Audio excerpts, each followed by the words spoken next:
하나님 말씀 보겠습니다. 시편 73편입니다. 시편 73편 28절 같이 한번 읽겠습니다. 시편 73편 28절입니다. 다 찾으셨으면 한 목소리로 같이 한번 읽도록 하겠습니다. 28절 시작. 하나님께 가까이 함이 내게 복이라. 내가 주 여호와를 나의 피난처로 삼아 주의 모든 행적을 전파하리이다. 아멘.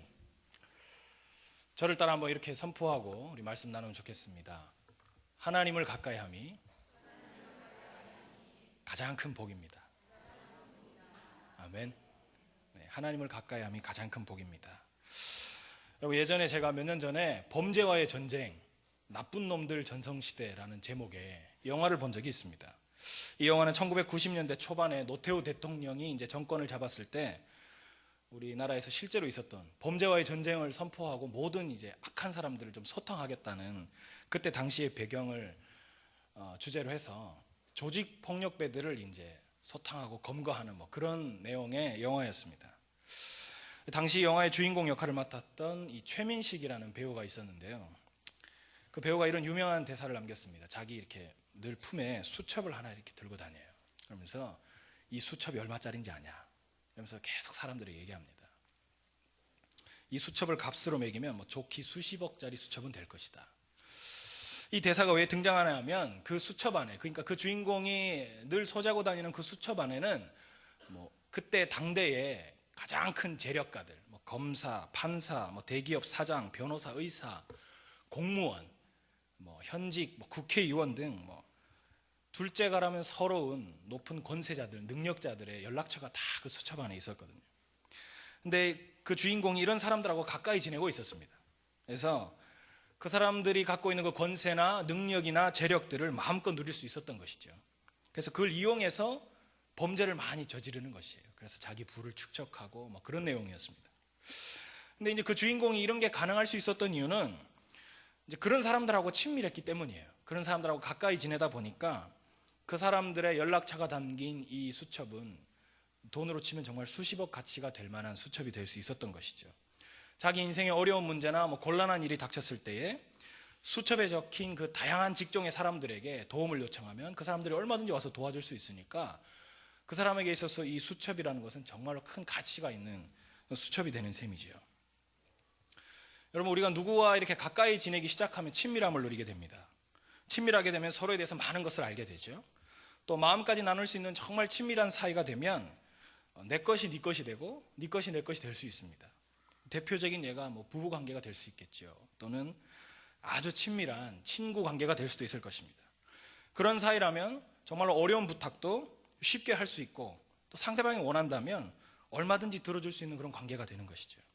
그래서 가까이 지낸다라는 것은, 쉽게 얘기해서 좀 서로가 친밀함을 누린다라는 것은 서로에게 굉장히 큰 힘이 되어줄 수 있다라고도 말할 수 있을 것 같습니다. 제가 공부를 예전에 이제 학창 시절 때 공부를 열심히 안 했는데요. 학창 시절 때 시험 기간이 다가오면 제가 늘 가까이 하는 친구들이 있었습니다. 누구냐면 전교에서 1등, 2등 하는 그런 친구들이 늘 저랑 가까이 지내지 못했는데 딱 시험 기간만 되면 제가 그 친구들을 찾아갔습니다. 찾아가서 오늘 뭐 나올 것 같냐? 이렇게 늘 제 질문 똑같았죠. 오늘 뭐 나올 것 같아? 뭐 보면 돼? 짧은 시간에 빨리 얘기해줘. 그 친구들은 늘 이제 성실하게 대답을 해주는 것입니다. 제가 덩치도 크고 막 이러니까 빨리 얘기해. 한두 개 꼭 나와야 된다. 얘기하면은 친구들이 저에게 이게 시험 출제 경향을 아주 디테일하게 얘기해 줍니다. 이 선생님은 이런 취향이셔서 이런 게 나올 것 같아. 근데 정말로 꼭 한두 문제가 나오는 것이에요. 공부를 하나도 안 하고 가도 한두 문제는 그 친구들 때문에 건질 수 있었던 것입니다. 공부를 워낙 잘하니까 그 친구들이 쪽집게처럼 다 집어내는 것이죠. 그래서 어머님이 어릴 때부터 저에게 공부 잘하는 친구들 옆에 가 있으라는 말이 그 말이구나라는 생각이 들었습니다. 여러분, 요리를 잘하고 싶습니까? 요리 잘하고 싶으면 어떻게 해야 될까요? 요리를 잘하는 사람, 훌륭한 요리사가 곁에 있으면 자연스럽게 그런 영향을 받게 됩니다. 제가 가끔 어르신셀에 예배를 드리러 가게 돼요. 가끔 이렇게 가게 되는데 가면은 요리를 잘하시는 모 권사님이 계세요. 그래서 가면은 늘 제가 대접을 잘 받습니다. 늘 맛있는 음식을 맛보게 되죠. 근데 요리 솜씨가 너무 탁월하셔가지고 뭐 여러 가지 음식들을 제가 맛볼 수 있었습니다. 뭐 제주도 음식도 먹게 되고 너무 맛있죠. 근데 그 권사님 덕분에 좋은 요리, 맛있는 요리를 먹는 것도 참 감사하지만 함께 하는 사람들이 또 한편으로는 어떤 정보를 얻냐면 어떻게 하면 이 요리를 만드셨는지, 재료는 뭔지, 조리법은 뭔지, 간은 어떻게 하는지 그런 정보도 얻을 수 있게 되는 것이에요. 그러니까 자연스럽게 그 권사님하고만 조금만 친해지면 요리 솜씨가 자연스럽게 향상되는 것이에요. 여러분, 바둑을 잘 돌리면 어떻게 하면 좋을까요? 제가 어릴 때 제 모교회에 저희 교회 성도님 중에 이화경이라는 프로 기사가 있었습니다. 집사님이셨는데요. 그 집 아들이 저랑 또래였어요. 그래서 제가 어릴 때 그 집에 늘 놀러를 갔습니다. 그 집에 학원을 했거든요. 바둑 학원. 가면은 저는 주로 이제 막 오목도 뜨고 이렇게 막 이렇게 막 튕겨서 막 넘기는 뭐 이런 게임도 하고 했는데 바둑을 가르쳐줘서 이렇게 바둑을 한번 뜨기 시작했습니다. 근데 제가 단 한 번도 그 집에 놀러 가서 그 친구에게 바둑을 이겨본 적이 없어요. 그 친구는 아버님이 프로 기사라서 그런지 너무 바둑을 잘 뜨는 거예요. 몇 점을 주고 하는데도 제가 도저히 게임이 될 수가 없는 것이죠. 단 한 번도 이겨본 적이 없습니다. 여러분, 누구를 가까이 하는가가 혹은 내가 무엇을 가까이 하면서 지내는가가 우리 삶에 굉장히 큰 영향을 주기도 하고 영향을 받기도 합니다. 그리고 내 삶에 변화가 일어나기도 하고 내 삶에 어떠한 변화가 이렇게 바뀌어지기도 하는 것이죠. 여러분, 우리가 하나님을 가까이 하기 시작하면, 하나님을 우리가 가까이 하기 시작한다면 우리 삶에 어떠한 변화들이 일어날까요? 여러분들이 어떠한 영향을 받으면서 살아갈 수 있을까요? 여러분들의 수첩에 진짜 이 하나님이라는 분이 적혀 계실 정도의 사이가 된다면 여러분들은 이 땅을 살면서 어떠한 유익을 누릴 수 있을까요? 성경에서는 하나님을 가까이 함으로 인해서 유익을 누렸던 수많은 사람들의 이야기가 많습니다. 그 중에 제가 몇 명을 좀 추려서 좀 소개하고 싶습니다. 첫 번째로 모세인데요. 여러분, 모세는 어떻게 그렇게 탁월한 리더십으로 우리에게 기억이 되고 그렇게 강한 리더십을 가지고 그 수많은 백성들을 이렇게 출애굽할 수 있었을까요? 하나님 말씀에서는 그 비결이 하나님과의 거리감이 가까웠다라고 말하고 있습니다. 모세는 마치 친구하고 이야기하듯이 하나님과 대면하여 이야기했다라고 말합니다. 그의 탁월한 지도력과 그가 갖고 있는 그 지혜의 근본이 하나님과의 친밀함이었습니다. 그러니까 하나님과 대화하면서 들은 대로 순종하니까 순종할 때마다 홍해가 갈라지고 막 사막에서 샘이 터져나고 하늘에서 그냥 만나와 메추라기가 막 떨어지는 것이죠. 그래서 막 구름 기둥, 불 기둥으로 인도함을 받고 그 모든 것이 자기 능력이 아니라 하나님과의 그 친밀함을 통해서 하나님 주시는 말씀에 순종함으로 일어나는 결과들이었습니다. 여러분, 다윗을 한번 기억해 보세요. 우리가 너무 잘 아는 골리앗과의 싸움을 기억해 보십시오. 당시의 자료들을 보니까 골리앗은 키가 2m 90이다. 그가 입었던 감옥이 190kg는 넘는다. 이런 얘기가 나와요. 어떻게 소년 다윗이 뭘 믿고 그렇게 큰 사람을 한 방에 넘어뜨릴 수 있었을까요? 하나님과 친밀함 때문입니다. 하나님과 거리감이 가깝기 때문이죠. 골리앗보다 훨씬 더 크신 그 하나님이 자기 편을 얼마든지 들어줄 수 있다라는 생각이, 그 확신이 있으니까 전혀 골리앗이 무섭지 않은 것이에요. 그 전능하신 하나님을 전적으로 믿고 신뢰했기 때문에 골리앗이 단번에 쓰러뜨릴 수밖에 없는 것이죠. 다윗에게 두려움이란 있을 수가 없었습니다. 여러분, 하나님과 친밀함을 풍성히 누리는 사람들은 두려움이 없습니다. 골리앗 같은 인생의 거대하고 큰 문제를 만난다 하더라도 그 문제 앞에서 늘 당당할 수가 있습니다. 용기 100배가 할 수 있고 또 세상이 줄 수 없는 평안을 누릴 수가 있는 것이죠. 여러분, 삭개오를 기억해 보십시오. 돈밖에 모르던 세리장이었습니다. 사람들에게 손가락질 받던 사람이었습니다. 수많은 사람들이 삭개오와는 가까이 지내고 싶어 하지 않았습니다. 굉장히 멀리하고 싶어 하던 사람 중 하나였죠. 근데 예수님이 삭개오에게 먼저 손을 내미십니다. 찾아오시고 가까이 지내자며 마음을 여시고 삭개오에게 내려오라고 이름을 불러주기 시작했습니다. 그리고 그의 집에 유하면서 함께 식사를 하기 시작했습니다. 그 이후에 삭개오의 삶은 완전히 바뀌었습니다. 돈만 밝히면서 인생의 목적이 오로지 그거밖에 없던 그 삭개오의 삶이 자기의 전 재산을 절반을 떼어서 가난한 사람들에게 나눠주기 시작하는, 물질을 흘려보내는 복의 통로로 삶이 변화되기 시작했습니다. 물질을 매이고 물질을 쫓아서 살던 그의 삶이 이제 자기 것을 아까워하지 않고 나눠주고 통로가 되는 그런 삶이 되기 시작한 것이죠. 여러분, 하나님은 우리에게 많은 걸 원하시지 않습니다. 그냥 가깝게 나아오기를 원하십니다. 나와 친밀하게 지내자. 하나님 원하시는 건 그것입니다. 우리와 친밀한 관계 안에 거하시기 위해서 하나님이 친히 제 삶에 찾아오셔서 먼저 손을 내미시는 것이에요. 우리가 하나님과 가까워질 때 우리는 하늘로부터 주어지는 놀라운 능력과 권세를 누릴 수가 있습니다. 하나님을 가까이 할 때 우리는 하늘의 신령한 은혜를 맛볼 수가 있습니다. 하나님을 가까이 하게 될 때 우리는 오늘 말씀에서와 같이 복을 누릴 수 있게 됩니다. 왜냐하면 하나님 자체가 복의 근원이시기 때문에 그렇습니다. 여러분, 북극하고 남극이 있죠. 지구에 보면 제일 위에 제일 아래 북극하고 남극이 있어요. 근데 이 북극 남극은 늘 얼음이 땡땡 얼어 있죠. 늘 눈이 쌓여. 그래서 만년설이라고 해요. 왜 그런 걸까요? 여기 이제 태양이 빛을 비추는데 빛이 도달하는 양이 적기 때문이에요. 이 앞에 있는 부분들은 적도 가까이 있는 부분들은 빛이 쫙 비치지만 제일 끝자리에 있으니까 빛이 도달하는 양이 적어요. 그러다 보니까 추운 것이죠. 여러분, 북극 남극은요 늘 얼어붙어 있습니다. 근데 반면에 인도네시아, 말레이시아 이런 데 한번 생각해 보세요. 늘 푸르르고 생명력이 넘치고 보기 힘든 생명체들, 벌레들 많고 그렇죠. 여러분, 하나님을 가까이 하게 되면 우리의 영혼은 열대우림이 됩니다. 푸르르게 됩니다. 생명력이 넘치게 되죠. 그런데 하나님을 멀리하기 시작하면 생명력을 잃게 됩니다. 우리의 영혼이 막 얼어붙기 시작하는 것이에요. 말씀을 멀리하고 여러분 신앙생활을 게을리하고 기도 생활을 멀리하기 시작해 보십시오. 여러분의 영혼이 점점 얼어붙기 시작할 것입니다. 점차 생명력을 잃어가는 것이죠. 그러나 다시 여러분들이 하나님을 가까이 하는 삶을 살아가기 시작한다면 여러분들의 삶이 봄철에 눈 녹듯이 여러분들의 수많은 문제들이 녹아내릴 것입니다. 하나님 앞에서 모든 문제와 염려와 걱정이 자연스럽게 녹아지게 되는 것입니다.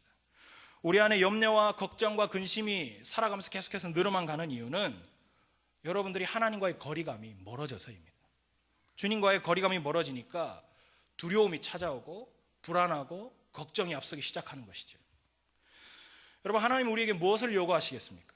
주님이 우리에게 무엇인가를 더 잘해라, 더 나아져라 이런 거 말씀하시지 않습니다. 하나님은 그저 더 가까이 나와라, 나와 더 친밀하게 지내자. 하나님 원하시는 그것인 것이에요. 하나님께 가까이 나아가는 것은 내 능력의 문제가 아닙니다. 누구든지 얼마든지 할 수 있는 그런 쉬운 것들, 그저 가까이 오라고 하시는 그 말씀을 우리가 순종하기만 하면 되는 것입니다. 여러분, 누가복음 10장에 보면 마리아와 마르다 이야기가 나옵니다. 예수님이 집에 찾아오셨죠. 예수님 같은 귀한 손님이 오셨으니까 당연히 접대하는 건 당연한 것입니다. 근데 마리아는 아무것도 하질 않습니다. 마르다 혼자 막 분주하게 열심히 이제 준비하고 있죠. 마리아는 그저 하는 일이 예수님 발치에 앉아서 예수님께서 말씀하시는 것만 계속 듣고 있었습니다. 근데 마르다는 그게 속상한 것이에요. 그래서 막 얘기했더니 예수님이 마르다는 칭찬을 하지 않고 마리아만 칭찬을 하는 것입니다. 열심히 일한 마르다는 찬밥 신세고 말씀 듣기를 사모하며 그 발 앞에 앉아있던 마리아는 막 칭찬받고 예쁨 받기 시작하는 것이죠. 물론 이 말씀을 잘못 보면 오해할 수 있습니다. 마르다의 섬김도 하나님께서 분명히 기뻐하십니다. 하지만 하나님이 정말로 기뻐하시는 것은 마리아처럼 그분 가까이서 말씀 듣기를 사모하는 것입니다. 사랑하는 성도 여러분, 교회 안에 정말로 수많은 사역들이 있습니다. 수많은 일들이 있죠. 꼭 필요한 일이고 제가 봤을 때 정말로 반드시 해야만 일인 거 알고 있습니다. 너무 수고로운 일인 것도 잘 알고 있고요. 하지만 그 사역들이 결코 하나님을 만나는 것보다 중요할 수 없습니다. 하나님이 가장 기뻐하시는 것이 무엇인지 생각해 보십시오. 그럼 분주하고 바쁜 사역이나 일이 중요한 것이 아니라 교회 안에서 가장 중요한 것은 하나님을 만나는 것입니다. 그리고 하나님 곁으로 가까이 나아오는 것입니다. 그런 사람들에게 상급이 있습니다. 그런 사람들을 하나님 주목하십니다. 분주하고 바쁜 것은 사실 중요하지 않습니다. 하나님과 더 가까워지기를 힘쓰십시오. 그것이 능력이고 그것이 복입니다. 여러분, 신약 성경에 수많은 환자들이 나옵니다. 수많은 환자들이 나오죠. 문둥병자, 눈이 보이지 않는 사람, 혈루병, 안진뱅이, 여러분 생각해 보십시오. 38년 동안 안진뱅이들 전부 다 이 사람들이 치료받는 모든 과정을 자세히 생각해 보시면 예수님께 가까이 나왔습니다. 나올 수 없는 문둥병자들이 막 사람들 곁을 헤집고 나왔습니다. 38년 된 문둥병자들이 어떻게든지 기어서 나왔습니다. 어떻게든지 예수님 만나려고 몸부림치고 안간힘을 썼습니다. 무리들 사이에서 팔짱 끼면서 구경하고 있던 사람들은 치유와 회복을 얻지 못했습니다. 더 가까이서 예수님을 대면하고자 하고 사모하고 갈급한 심령으로 애썼던 그 사람들이 치유의 역사를 맛본 것입니다. 옷자락으로 내가 한번 만져봐야 되겠다고 막 애쓰던 그 사람들이 하나님께서 허락하시는 회복을, 그 놀라운 축복을 얻게 된 것이죠. 예수님께 가까이 나아가지 않았다면, 그냥 가만히 그 자리에 앉아 있었다면 아무 일도 일어나지 않았을 것입니다. 여러분, 주님을 가까이 하게 되면 내 영혼의 치유가 일어납니다. 회복이 일어납니다. 주님을 가까이 하게 되면 우리가 기적을 맛볼 수 있습니다. 하늘의 신령한 은혜로 내 삶이 풍성하게 채워집니다. 영원한 생명을 우리가 누릴 수 있습니다. 무엇보다 주님께서 갖고 계신 그 권세와 능력을 우리가 누릴 수 있습니다. 그 영화 속의 주인공이 수첩에 적혀놓던 그 수많은 사람들을 잘 이용했던 것처럼 내가 하나님과 가까워지기 시작하면 예수님께서 누리셨던 그 권세와 그 능력이 바로 나의 권세와 내 능력이 되는 것입니다. 여러분, 그것이 복인 것이죠. 하나님을 가까이 하는 것이 성도님들에게 복입니다. 왜냐하면 우리 하나님 자체가 복이시고 그분이 복의 근원 되시기 때문에 그 복이 우리에게 자연스럽게 흘러오기 때문에 그런 것이죠.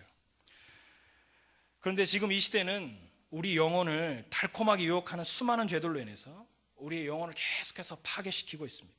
그래서 죄악된 이 세상적인 것들을 더 가까이 하며 살아가고 있는 실정입니다. 우리는 주님 이외의 다른 것들을 더 가까이 하면서 살아가고 있습니다. 주님 이외의 다른 것들에게 더 많이 마음을 빼앗기면서 살아가고 있습니다. 사단은 계속해서 우리를 그렇게 교묘하게 속입니다. 그래서 계속 우리를 넘어뜨리고 우리가 머물러야 할 그 주님을 향한 시선과 마음들이 자꾸 다른 데로 가도록 이렇게 유혹하는 것이죠. 우리가 모르는 사이에 그런 죄악된 것들에 우린 중독이 되어져 갑니다.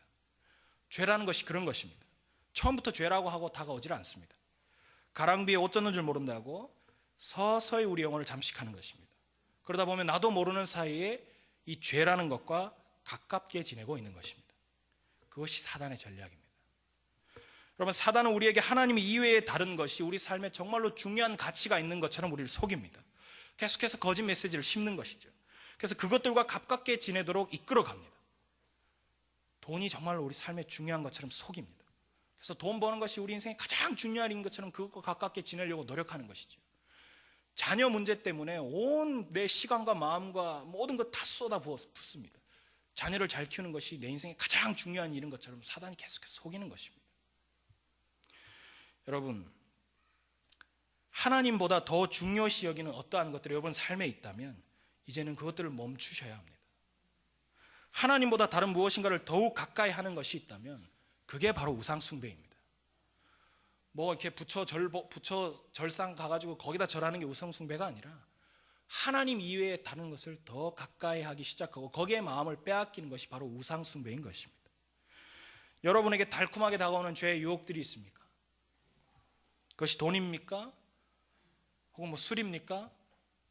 혹은 뭐 제가 알 수 없는 여러 가지 중독적인 것들입니까? 음란함입니까? 아니면 TV를 너무 좋아하세요? 하루 종일 인터넷만 하세요? 스마트폰이 손에서 떨어지질 않습니까? 여러분들의 시선을 빼앗고 여러분들의 마음을 빼앗는 것이 무엇입니까? 자녀 문제입니까? 여러분, 쉽게 뿌리치지 못하는 그것들을 자꾸 받아들이기 시작하면, 그런 것들과 자꾸 가까워지기 시작하면 우리는 하나님과 멀어질 수밖에 없습니다. 그러면 하나님의 은혜와 그 사랑의 뜨거운 그 생명의 빛이 우리에게 도달하는 각도가 줄어드는 것이 많지 않은 것이죠. 어느새 우리의 삶이 북극이나 남극처럼 점점 우리의 영혼이 얼어붙기 시작하는 것입니다.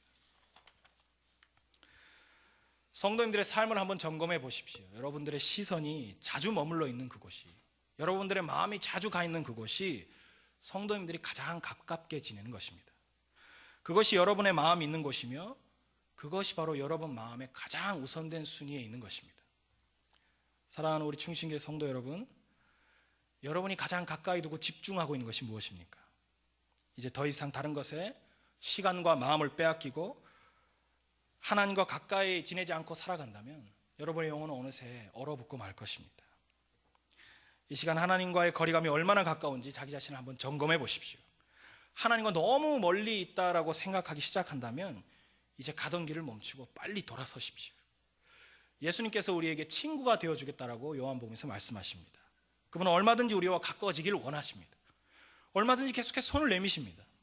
우리와 하나님과의 관계가 친밀해지고 가까워지기를 바라십니다. 우리의 유일한 소망이 되신 그분을 가까이 하면 사시겠습니까? 아니면 계속해서 우리의 삶을 갉아먹는 죄악된 것들과 가까이 지내면서 사시겠습니까? 여러분, 말씀과 기도의 삶은 우리의 영혼이 하나님과의 거리감을 좁히도록 하는 가장 강력한 도구입니다. 하나님의 권세와 능력을 내 삶 속에서 맛보고 누리고 싶다면 어찌해야 할까요? 은혜의 자리로 나오셔야 합니다. 바로 이런 예배의 자리로 나오셔야 합니다. 하나님과 가까워지기 위해 여러분 사모하십시오. 여러분 시간을 떼어 드리십시오. 새벽을 깨우십시오. 여러분 금요 기도의 자리에 나오십시오. 이 한 시간 만난다고 해서 여러분 일주일의 삶이 하나님과 가까워진다고 장담할 수 없는 것입니다. 여러분 예배의 자리, 기도의 자리, 말씀을 묵상하는 자리, 바로 그런 자리, 하나님의 능력은 하나님이 계신 자리에서만 맛볼 수 있습니다. 그것이 바로 하나님과 가까워지는 방법입니다. 그것이 바로 하나님과 친밀해지는 방법입니다. 그것이 하나님의 복을 누리며 사는 길입니다. 여러분 제가 너무 잘 알고 지내는 목사님 한 분 계십니다. 목사님이 경기도에 있는 아주 그 신도시에서 아주 탁월하게 사역을 잘하고 계세요. 근데 그분이 청소년 사역하실 때 한 얘기를 들었습니다. 자기가 가르치고 있던 한 학생이 있었습니다. 고등학생이었는데요. 그 집이 너무 잘 살았대요. 아버님이 그냥 외제차를 몰고 다니고 중소기업 사장님이시고, 그래서 막 돈을 막 펑펑 쓸 수 있는 그런 집안의 자제였습니다. 그래서 경기도에 아주 유명한 예고 학생이었습니다. 돈 없으면 들어갈 수도 없다는 그런 예고에서 잘 이렇게 공부도 하고 잘 지내고 있었는데, 어느 날 그 집이 완전히 내려앉기 시작한 것이에요. 그 목사님 말에 의하면 현대판 유업을 봤다고 했습니다. 길게 가지도 않고 그냥 순식간에 내려앉는 것이에요. 그래서 정말로 쪽방에 살게 됐습니다. 한 집에 모든 걸 다 팔고 정말 어렵게 됐죠. 학교를 접어야 했습니다. 예고를 다닐 수가 없는 상황이었죠. 그래서 아르바이트도 하고 학교도 그만두고 하다가 학교를 졸업해야 되겠다는 생각에 검정고시를 준비하고 검정고시를 치르려고 이제 준비하는 상황이었다고 합니다. 이력서 같은 지원서 같은 걸 쓰잖아요. 그걸 쓰려고 이제 집에서 하고 찾고 있는데 옛날에 아버지께서 사주셨던 몽블랑이라는 펜이 있었습니다. 굉장히 유명한 펜이에요. 여러분 들어보셨어요? 몽블랑 만년필 아빠가 선물해 준 그 펜을 찾기 시작했답니다. 이걸로 써야지 하고 찾는데 펜이 안 보이는 것이에요. 한참 찾아도 안 보이는 것이에요. 뭐 빨리 써야 되니까 어쩔 수 없겠다 싶어서 그냥 주변에 이렇게 둘러보다가 우리와 너무 친한 그 펜 있지 않습니까? 모나미 153, 우리의 가깝게 지내는 그 친구, 그 모나미를 손에 딱 쥐고 원서를 막 쓰기 시작했대요. 근데 원서를 다 쓰고 나서 자기가 이런 깨달음이 왔다고 하는 것이에요. 몽블랑 같이 좋은 펜이면 뭐해? 내 가까이 없으면 쓰임 받을 수가 없는데, 그렇게 좋은 펜이 있으면 뭐해? 눈에 안 띄면 쓰임 받지를 못하는데. 그 친구가 그런 고백을 하더라는 것입니다. 목사님께. 제가 그 얘기를 듣는데 깜짝 놀랐어요. 여러분 우리는 살아가면서 몽블랑이 되기 위해서 굉장히 힘쓰고 애쓰며 살아가죠. 몽블랑처럼 살아가는 것이 우리에게 복이라고 생각하고 살아가죠. 큰 평수의 아파트에서 그랜저 같은 자동차 타고 아무 인생에 어려움 없는 듯이 살아가는 것이 정말로 축복이라고 생각합니다. 그것이 몽블랑처럼 살아가는 길인 것처럼, 그것이 복인 것처럼. 근데 하나님은 그렇게 말씀하시지 않습니다. 여러분 그랜저 타고 40, 50평짜리 집에서 그렇게 떵떵거리며 살면 뭐 하겠습니까? 하나님과 가깝지 않은데. 하나님은요 몽블랑을 쓰시는 것이 아닙니다. 그분과 가까이 지내는 사람을 쓰십니다. 하나님은 자기 눈에 띄는 사람을 쓰시는 것이에요. 그렇게 잘 갖춰지면 뭐 하겠습니까? 우리의 목표는 몽블랑이 되는 것이 아닙니다. 모나미 같은 내 인생도 주님께만 더 가까이 붙어 있어야지. 내 인생 비록 모나미 같은 153이지만 하나님 곁에 딱 붙어 있어야지. 주께서 원하실 때에 그 손에 딱 들림 받을 수 있는 그런 거리감을 늘 유지해야지. 그것이 저와 여러분의 바람이 되어야 할 것입니다. 여러분 야고보서 4장 8절에요 이런 말씀이 있습니다. 우리 자막에 나올 텐데, 하나님을 가까이 하라. 그리하면 너희를 가까이 하시리라. 여러분 하나님과 가까이 친밀하게 지냄으로 말미암아 하늘의 신령한 복을 우리 모두가 다 함께 누릴 수 있는 저와 여러분 되시길 간절히 소원합니다. 기도하겠습니다. 하나님, 하나님과의 친밀함을 누리며 살아가는 저와 우리 모든 충신교회 성도님들이 되게 도와주십시오. 하나님을 가까이 함으로 이 땅에서 하늘의 복을 누리는 저와 우리 모든 충신교회 성도님들이 되도록 축복하여 주십시오. 하나님을 가까이 함으로 우리 주님이 갖고 계신 그 하늘의 권세와 능력을 이 땅에서 누리며 살아가는 저와 우리 모든 성도님 되도록 축복하여 주십시오. 예수님의 이름으로 기도합니다.